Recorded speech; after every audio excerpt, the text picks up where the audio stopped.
Shallum, son of Jabesh, became king in the 39th year of Uzziah, king of Judah, and he reigned in Samaria 1 month. Then Menahem, son of Gadai, went from Tirzah up to Samaria. He attacked Shallum, son of Jabesh, in Samaria, assassinated him, and succeeded him as king. The other events of Shallum's reign and the conspiracy he led are written in the book of the annals of the kings of Israel.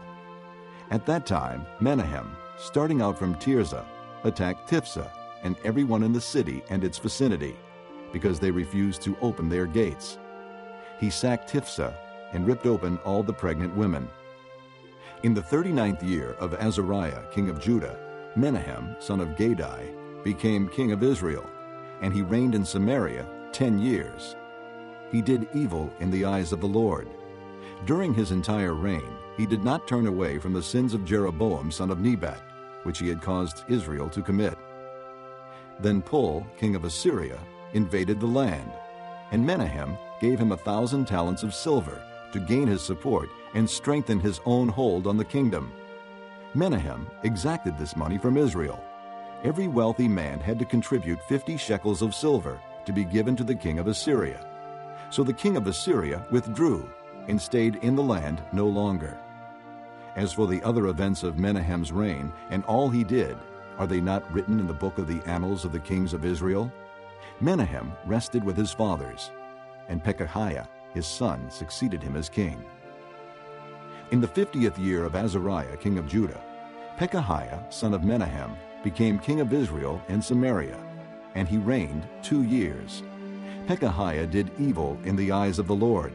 He did not turn away from the sins of Jeroboam, son of Nebat, which he had caused Israel to commit. One of his chief officers, Pekah, son of Remaliah, conspired against him.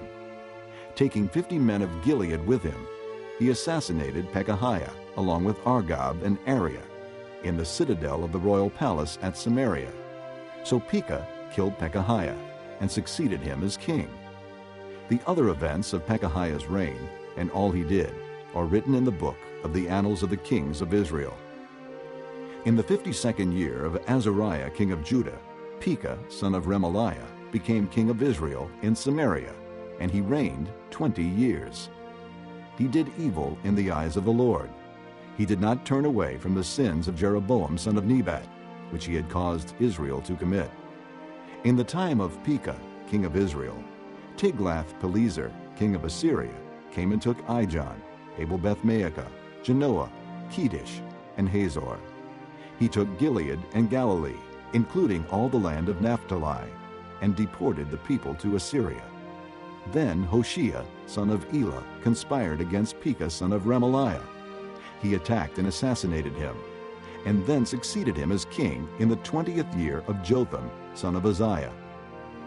As for the other events of Pekah's reign and all he did, are they not written in the book of the annals of the kings of Israel? In the 2nd year of Pekah, son of Remaliah, king of Israel, Jotham, son of Uzziah, king of Judah, began to reign. He was 25 years old when he became king, and he reigned in Jerusalem 16 years. His mother's name was Jerusha, daughter of Zadok.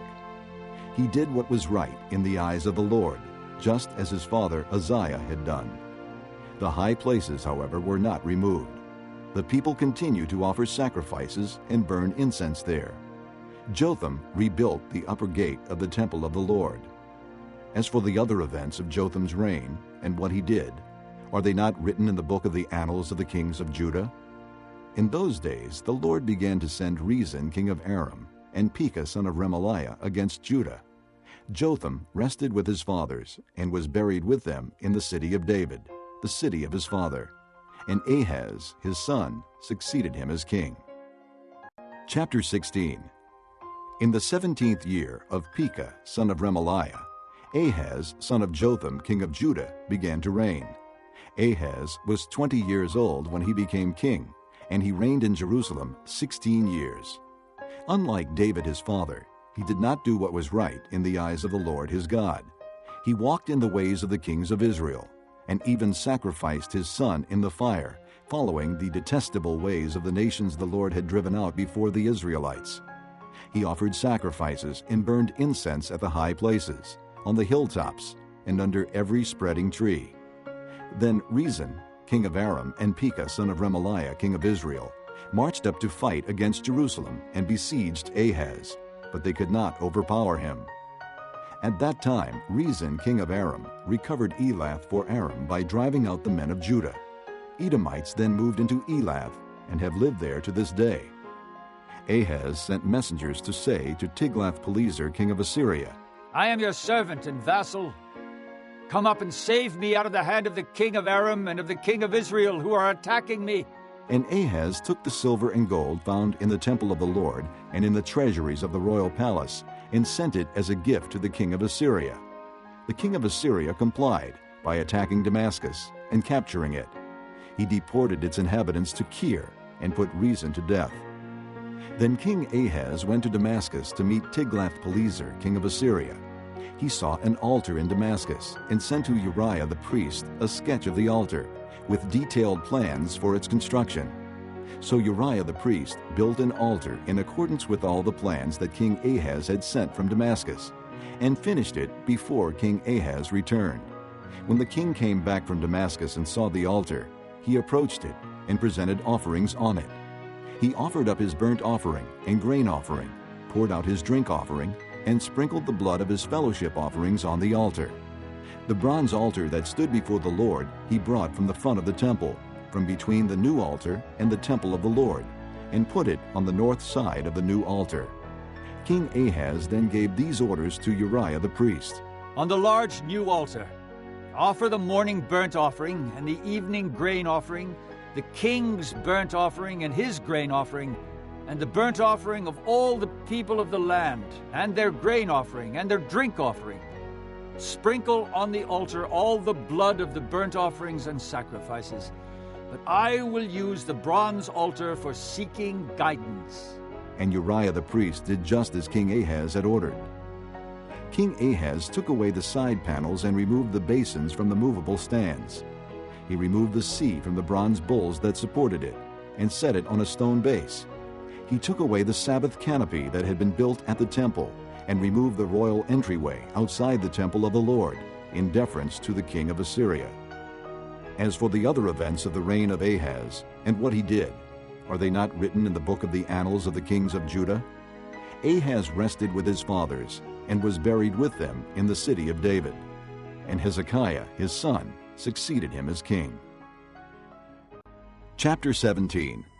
In the 12th year of Ahaz, king of Judah, Hoshea, son of Elah, became king of Israel and Samaria, and he reigned 9 years. He did evil in the eyes of the Lord, but not like the kings of Israel who preceded him. Shalmaneser, king of Assyria, came up to attack Hoshea, who had been Shalmaneser's vassal and had paid him tribute. But the king of Assyria discovered that Hoshea was a traitor, for he had sent envoys to So, king of Egypt, and he no longer paid tribute to the king of Assyria, as he had done year by year. Therefore Shalmaneser seized him and put him in prison. The king of Assyria invaded the entire land, marched against Samaria, and laid siege to it for 3 years. In the 9th year of Hoshea, the king of Assyria captured Samaria and deported the Israelites to Assyria. He settled them in Halah, in Gozan on the Habor River, and in the towns of the Medes. All this took place because the Israelites had sinned against the Lord their God, who had brought them up out of Egypt from under the power of Pharaoh, king of Egypt. They worshipped other gods and followed the practices of the nations the Lord had driven out before them, as well as the practices that the kings of Israel had introduced. The Israelites secretly did things against the Lord their God that were not right. From watchtower to fortified city, they built themselves high places in all their towns. They set up sacred stones and Asherah poles on every high hill and under every spreading tree. At every high place they burned incense, as the nations whom the Lord had driven out before them had done. They did wicked things that provoked the Lord to anger. They worshipped idols, though the Lord had said, "You shall not do this." The Lord warned Israel and Judah through all his prophets and seers. Turn from your evil ways. Observe my commands and decrees in accordance with the entire law that I commanded your fathers to obey, and that I delivered to you through my servants the prophets. But they would not listen, and were as stiff-necked as their fathers, who did not trust in the Lord their God. They rejected his decrees and the covenant he had made with their fathers, and the warnings he had given them. They followed worthless idols and themselves became worthless. They imitated the nations around them, although the Lord had ordered them. Do not do as they do.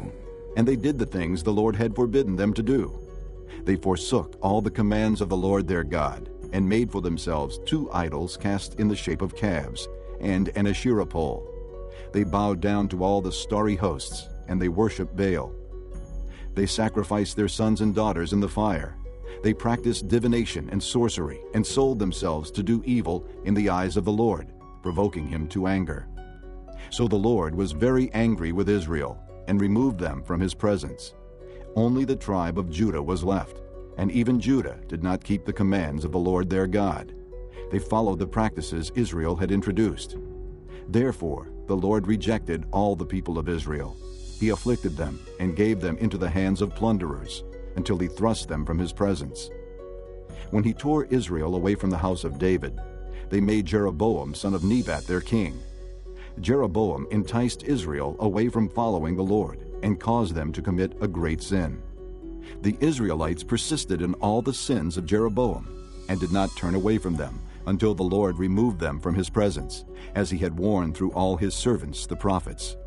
So the people of Israel were taken from their homeland into exile in Assyria, and they are still there. The king of Assyria brought people from Babylon, Cutha, Ava, Hamath, and Sepharvaim, and settled them in the towns of Samaria to replace the Israelites. They took over Samaria and lived in its towns. When they first lived there, they did not worship the Lord, so he sent lions among them, and they killed some of the people. It was reported to the king of Assyria, "The people you deported and resettled in the towns of Samaria do not know what the God of that country requires. He has sent lions among them, which are killing them off, because the people do not know what he requires." Then the king of Assyria gave this order: Have one of the priests you took captive from Samaria go back to live there, and teach the people what the God of the land requires. So one of the priests, who had been exiled from Samaria, came to live in Bethel, and taught them how to worship the Lord. Nevertheless, each national group made its own gods in the several towns where they settled, and set them up in the shrines the people of Samaria had made at the high places.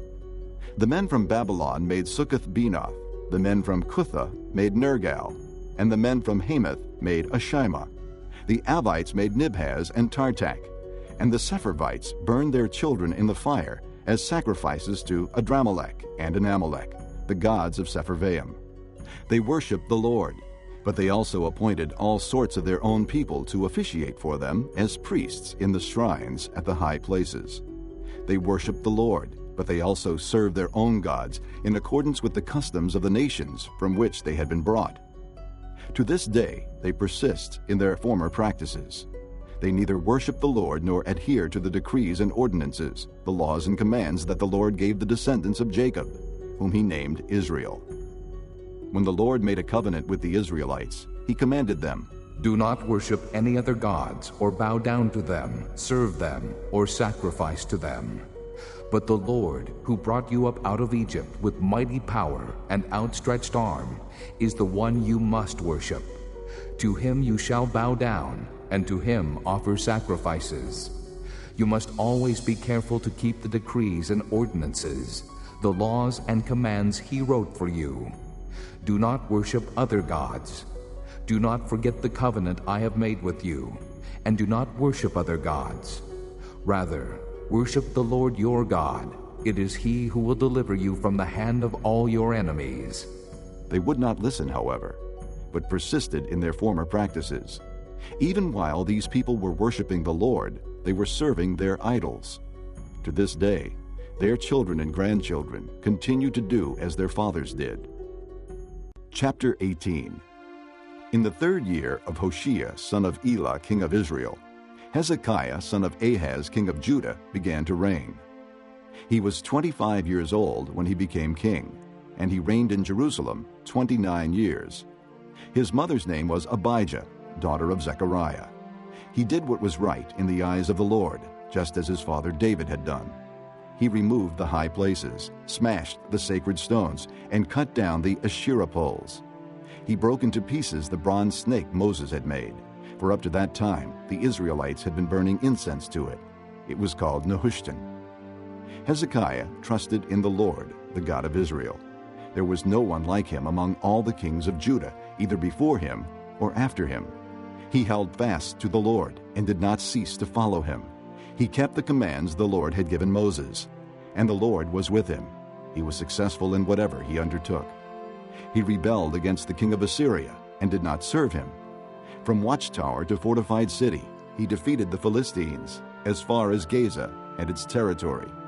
In King Hezekiah's 4th year, which was the 7th year of Hoshea son of Elah, king of Israel, Shalmaneser, king of Assyria, marched against Samaria and laid siege to it. At the end of 3 years the Assyrians took it. So Samaria was captured in Hezekiah's 6th year, which was the 9th year of Hoshea king of Israel. The king of Assyria deported Israel to Assyria and settled them in Halah, in Gozan on the Habor River, and in towns of the Medes.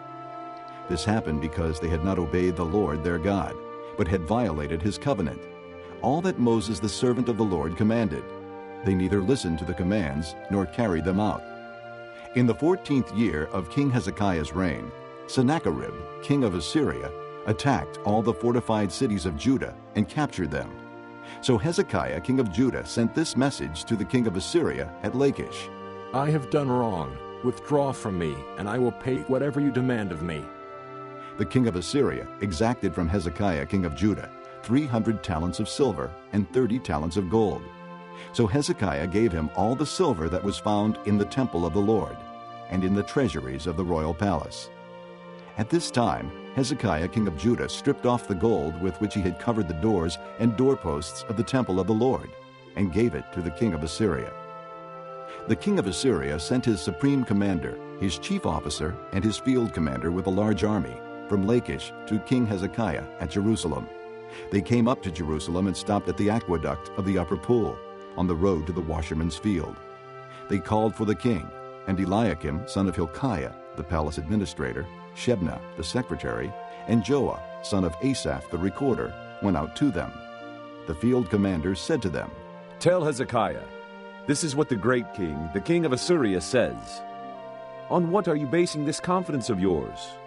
You say you have strategy and military strength, but you speak only empty words.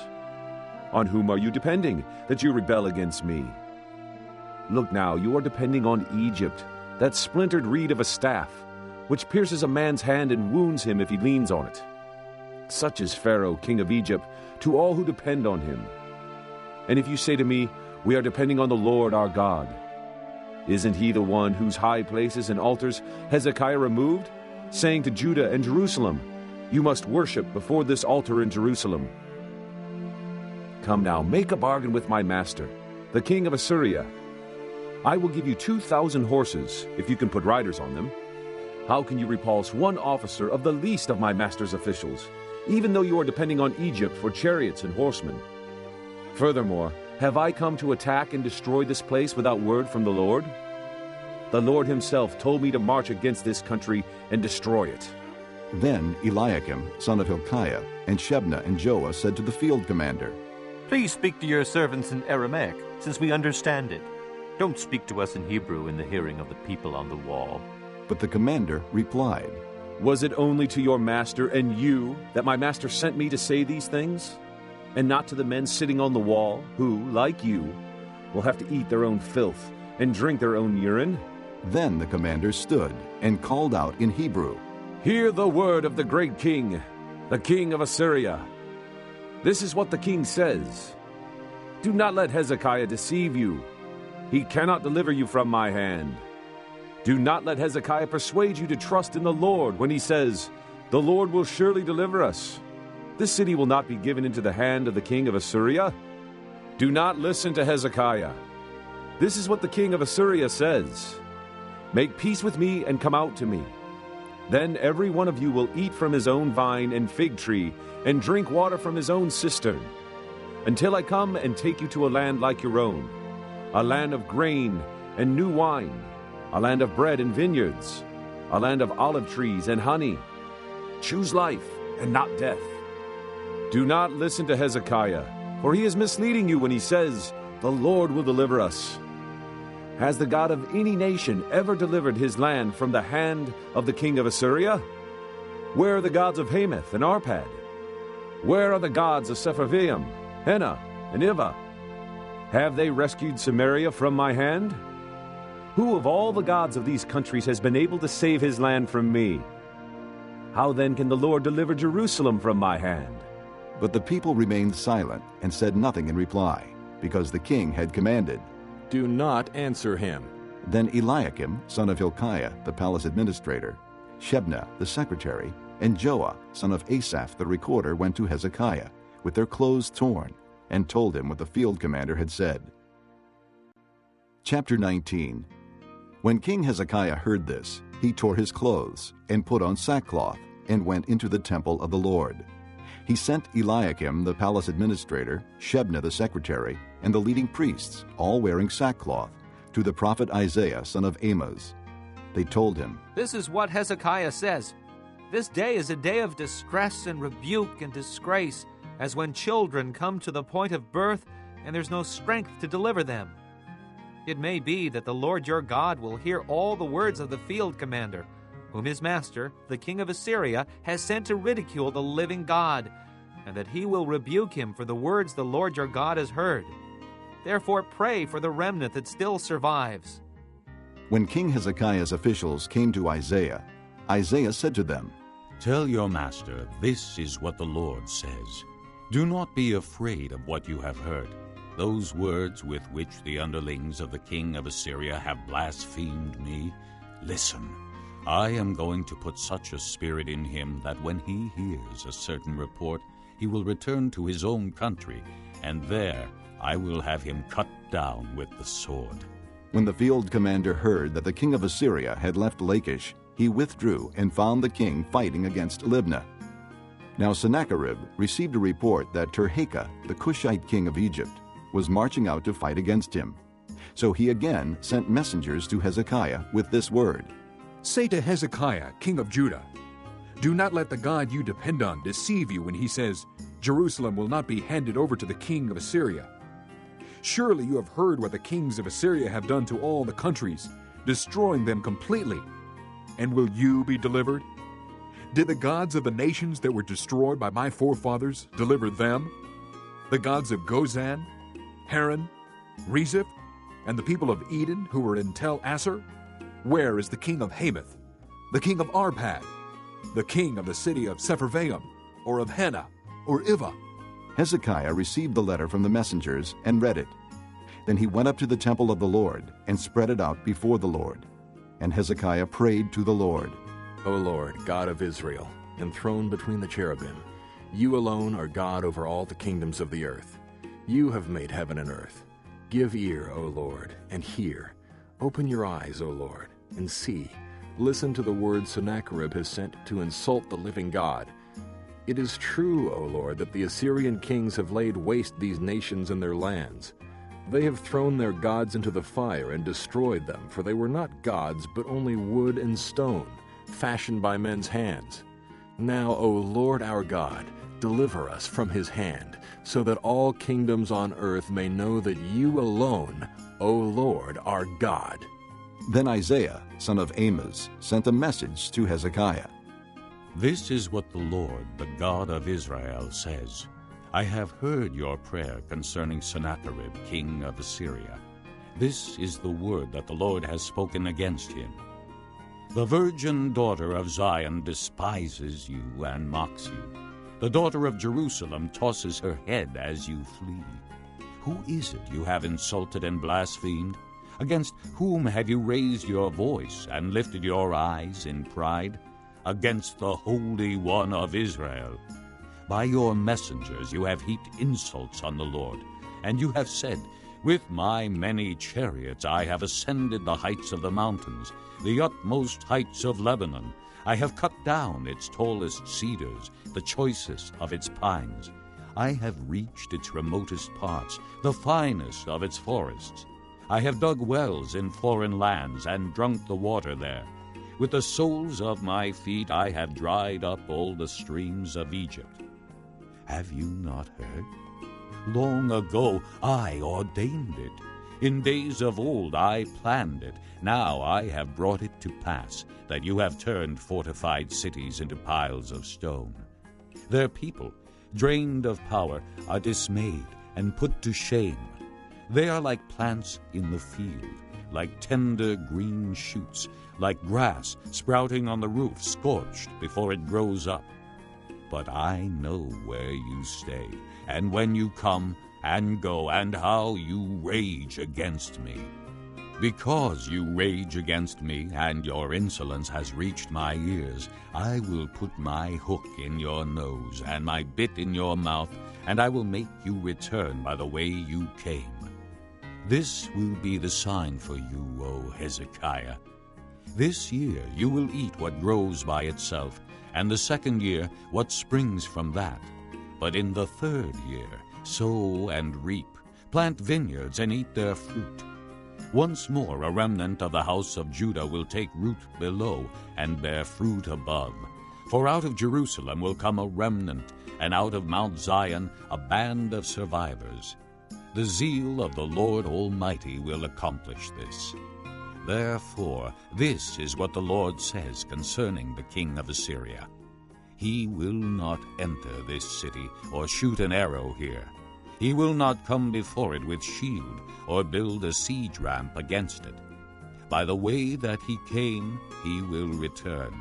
He will not enter this city, declares the Lord. I will defend this city and save it for my sake and for the sake of David my servant.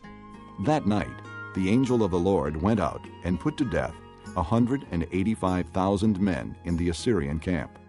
When the people got up the next morning, there were all the dead bodies. So Sennacherib, king of Assyria, broke camp and withdrew. He returned to Nineveh and stayed there. One day, while he was worshiping in the temple of his god Nisroch, his sons Adramelech and Sharezer cut him down with the sword, and they escaped to the land of Ararat.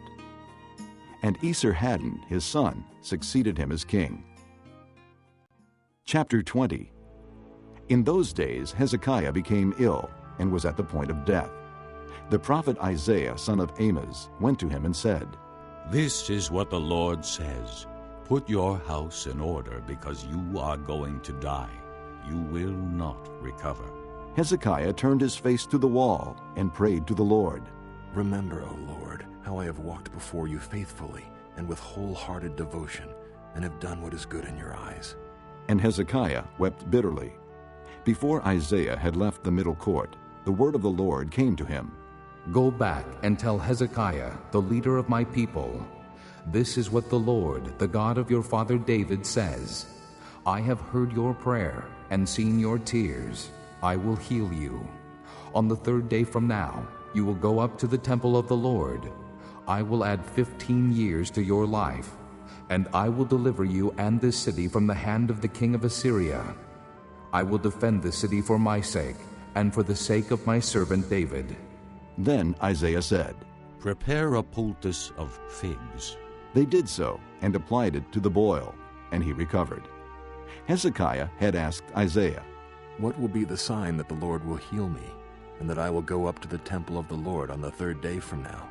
Isaiah answered, This is the Lord's sign to you that the Lord will do what he has promised. Shall the shadow go forward 10 steps, or shall it go back 10 steps? It is a simple matter for the shadow to go forward 10 steps, said Hezekiah. Rather, have it go back 10 steps. Then the prophet Isaiah called upon the Lord, and the Lord made the shadow go back the 10 steps it had gone down on the stairway of Ahaz.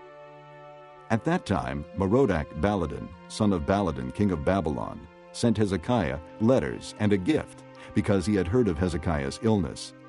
Hezekiah received the messengers and showed them all that was in his storehouses, the silver, the gold, the spices, and the fine oil, his armory, and everything found among his treasures. There was nothing in his palace or in all his kingdom that Hezekiah did not show them. Then Isaiah the prophet went to King Hezekiah and asked, What did those men say, and where did they come from?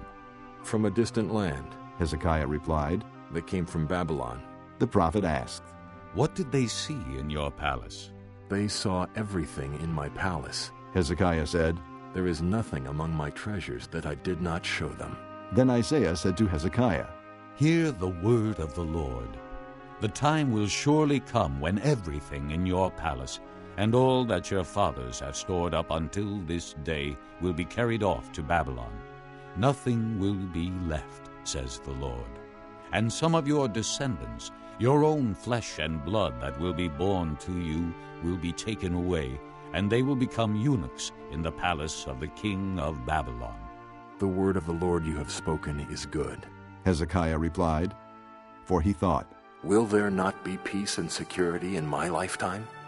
As for the other events of Hezekiah's reign, all his achievements, and how he made the pool and the tunnel by which he brought water into the city, are they not written in the book of the annals of the kings of Judah? Hezekiah rested with his fathers, and Manasseh his son succeeded him as king. Isaiah chapter 1. The vision concerning Judah and Jerusalem that Isaiah son of Amoz saw during the reigns of Uzziah, Jotham, Ahaz, and Hezekiah, kings of Judah. Hear, O heavens, listen, O earth, for the Lord has spoken. I reared children and brought them up, but they have rebelled against me. The ox knows his master, the donkey his owner's manger, but Israel does not know. My people do not understand. Ah, sinful nation, a people loaded with guilt, a brood of evildoers, children given to corruption. They have forsaken the Lord. They have spurned the Holy One of Israel and turned their backs on him. Why should you be beaten anymore? Why do you persist in rebellion? Your whole head is injured, your whole heart afflicted. From the sole of your foot to the top of your head there is no soundness, only wounds and welts and open sores, not cleansed or bandaged or soothed with oil. Your country is desolate, your cities burned with fire. Your fields are being stripped by foreigners right before you, laid waste as when overthrown by strangers. The daughter of Zion is left like a shelter in a vineyard, like a hut in a field of melons, like a city under siege. Unless the Lord Almighty had left us some survivors, we would have become like Sodom. We would have been like Gomorrah. Hear the word of the Lord, you rulers of Sodom. Listen to the law of our God, you people of Gomorrah. The multitude of your sacrifices, what are they to me, says the Lord? I have more than enough of burnt offerings, of rams and the fat of fattened animals. I have no pleasure in the blood of bulls and lambs and goats. When you come to appear before me, who has asked this of you, this trampling of my courts? Stop bringing meaningless offerings. Your incense is detestable to me. New moons, Sabbaths, and convocations, I cannot bear your evil assemblies. Your new moon festivals and your appointed feasts my soul hates. They have become a burden to me. I am weary of bearing them. When you spread out your hands in prayer, I will hide my eyes from you. Even if you offer many prayers, I will not listen. Your hands are full of blood. Wash and make yourselves clean. Take your evil deeds out of my sight. Stop doing wrong. Learn to do right. Seek justice. Encourage the oppressed. Defend the cause of the fatherless. Plead the case of the widow. Come now, let us reason together, says the Lord. Though your sins are like scarlet, they shall be as white as snow. Though they are red as crimson, they shall be like wool. If you are willing and obedient, you will eat the best from the land. But if you resist and rebel, you will be devoured by the sword. For the mouth of the Lord has spoken. See how the faithful city has become a harlot. She once was full of justice. Righteousness used to dwell in her, but now murderers. Your silver has become dross. Your choice wine is diluted with water. Your rulers are rebels, companions of thieves. They all love bribes and chase after gifts. They do not defend the cause of the fatherless. The widow's case does not come before them. Therefore the Lord Almighty, the mighty one of Israel, declares, I will get relief from my foes and avenge myself on my enemies. I will turn my hand against you. I will thoroughly purge away your dross and remove all your impurities. I will restore your judges as in days of old, your counselors as at the beginning. Afterward you will be called the city of righteousness, the faithful city. Zion will be redeemed with justice, her penitent ones with righteousness. But rebels and sinners will both be broken, and those who forsake the Lord will perish. You will be ashamed because of the sacred oaks in which you have delighted. You will be disgraced because of the gardens that you have chosen. You will be like an oak with fading leaves, like a garden without water. The mighty man will become tinder, and his work a spark. Both will burn together with no one to quench the fire.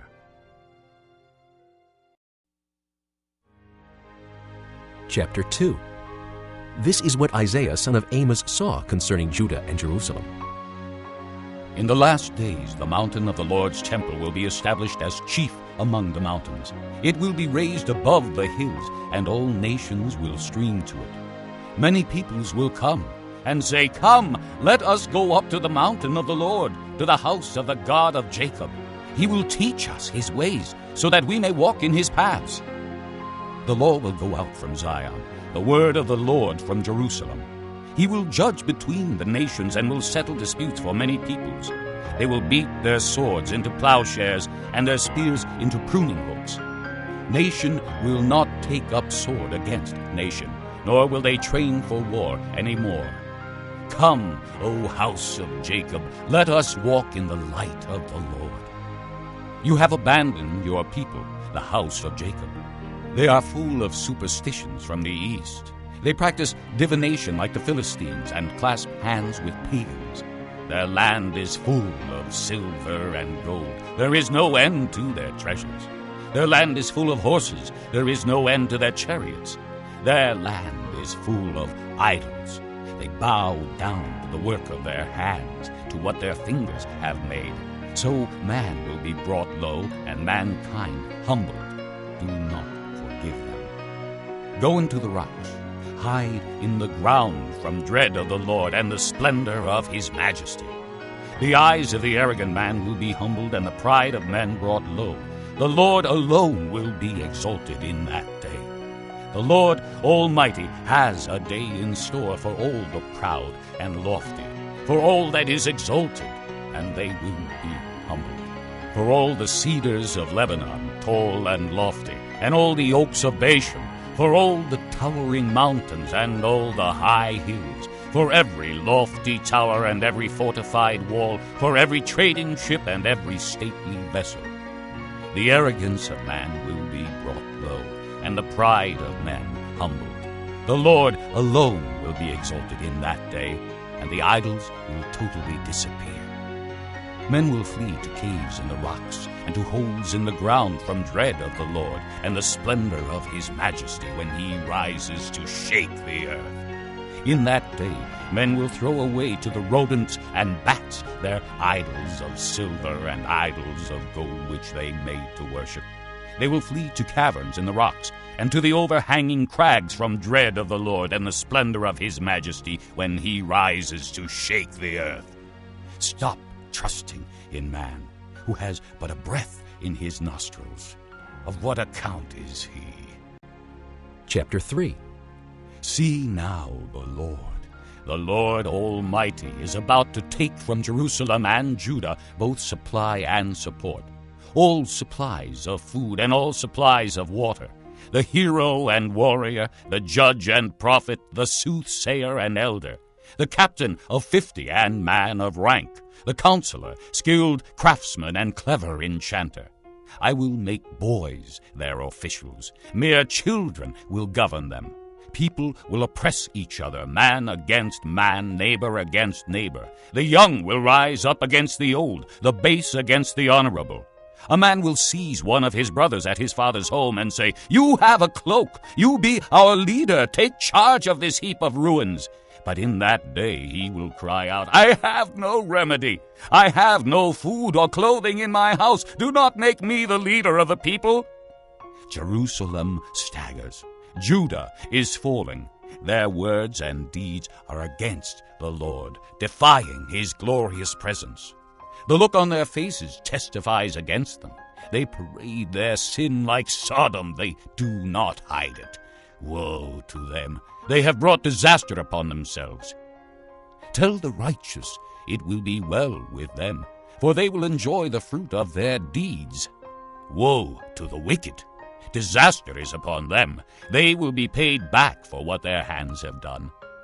Youths oppress my people. Women rule over them. O my people, your guides lead you astray. They turn you from the path. The Lord takes his place in court. He rises to judge the people. The Lord enters into judgment against the elders and leaders of his people. It is you who have ruined my vineyard. The plunder from the poor is in your houses. What do you mean by crushing my people and grinding the faces of the poor, declares the Lord Almighty. The Lord says, the women of Zion are haughty, walking along with outstretched necks, flirting with their eyes, tripping along with mincing steps, with ornaments jingling on their ankles. Therefore the Lord will bring sores on the heads of the women of Zion. The Lord will make their scalps bald. In that day the Lord will snatch away their finery, the bangles and headbands and crescent necklaces, the earrings and bracelets and veils, the headdresses and ankle chains and sashes, the perfume bottles and charms, the signet rings and nose rings, the fine robes and the capes and cloaks, the purses and mirrors, and the linen garments and tiaras and shawls. Instead of fragrance, there will be a stench. Instead of a sash, a rope. Instead of well-dressed hair, baldness. Instead of fine clothing, sackcloth. Instead of beauty, branding. Your men will fall by the sword, your warriors in battle. The gates of Zion will lament and mourn. Destitute she will sit on the ground. Chapter 4. In that day 7 women will take hold of one man and say, we will eat our own food and provide our own clothes. Only let us be called by your name. Take away our disgrace.